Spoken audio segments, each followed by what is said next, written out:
ఒక నిజం చెప్పనా, మనం ప్రాణం పెట్టి కాపాడుకుంటున్న ఆ బంధమే మెల్లగా మన ప్రాణం తీస్తుంది. గమనించారా? మనం పిలవకపోయినా వెళ్తాం, అడగకపోయినా టైం ఇస్తాం, కానీ అవతలి వాళ్ళకి అది మన ప్రేమలా అనిపించదు, ఒక అలవాట్లా అనిపిస్తుంది.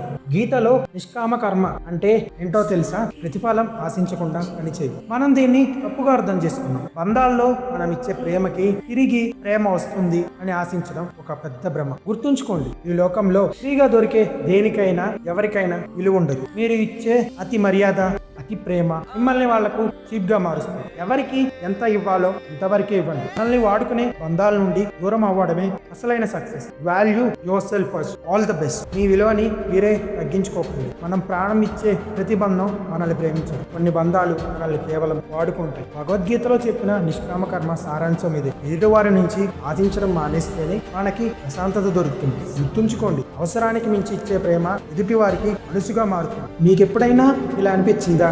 అలా అనిపిస్తే కింద కామెంట్స్లో షేర్ చేసుకోండి.